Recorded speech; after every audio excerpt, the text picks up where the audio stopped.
भारत के इतिहास के पन्नों में अनेक वीरों के शौर्य और साहस की गाथाएं मौजूद हैं। महाराणा प्रताप, रानी लक्ष्मीबाई और छत्रपति शिवाजी आदि ये ऐसे नाम हैं जिन्होंने अपनी वीरता और युद्ध कौशल से सभी को चौंका दिया। ऐसे ही दो वीर योद्धा हुए बुंदेलखंड के आला और उदल। इन वीरों की वीरता की जितनी भी प्रशंसा की जाए वो कम है। ये कहानी है 12वीं सदी की, जब बुंदेलखंड के महुआ के दशरथपुर गांव में दो भाइयों का जन्म हुआ, जो बचपन से ही बहुत पराक्रमी थे। पराक्रमी होने के साथ साथ इनको शास्त्रों का भी ज्ञान था। इन दोनों भाइयों के पराक्रम को देखते हुए इन्हें युधिष्ठिर और भीम का अवतार भी माना जाता है। आला और उदल भाइयों की वीरगाथा आज भी बुंदेलखंड में गाई जाती है और इसमें दोनों को दशराज और देवला के पुत्र बताया जाता है। दशराज चंदेल वंश के राजा परमाल के सेनापति थे। आला बचपन से ही देवी माँ के परम भक्त थे।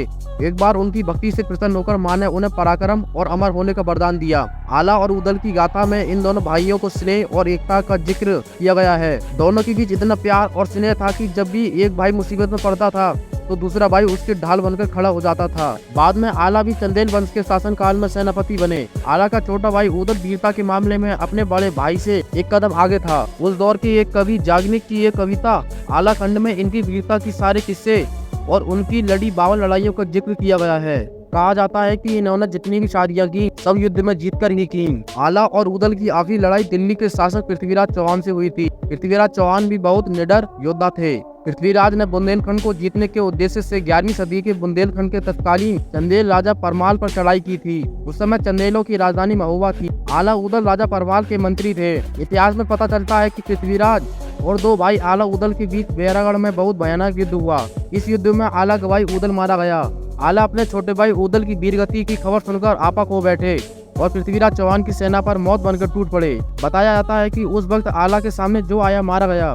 लगभग 1 घंटे के भीतर युद्ध के बाद पृथ्वीराज और आला सामने आ गए। दोनों में युद्ध हुआ और पृथ्वीराज चौहान बुरी तरह घायल हो गए।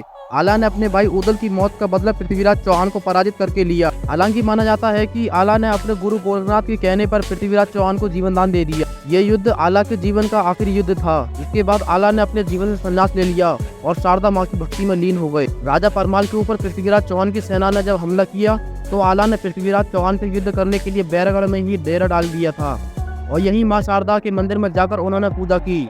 माना जाता है कि आला को मां ने साक्षात दर्शन देकर उन्हें युद्ध के लिए सांग दी थी। पृथ्वीराज चौहान को हारने के बाद आला ने मंदिर पर सांग चलाकर उसकी लोक टेढ़ी कर वैराग्य धारण कर लिया था। इस सांग को आज तक सीधा नहीं कर पाया है। यहाँ के लोग बताते हैं कि आज भी रात 8 बजे मंदिर की आरती के बाद साफ सफाई होती है और फिर मंदिर के कपाट बंद कर दिए जाते हैं। इसके बावजूद जब सुबह मंदिर को खोला जाता है तो मंदिर में माँ की आरती और पूजा किए जाने के सबूत मिलते हैं।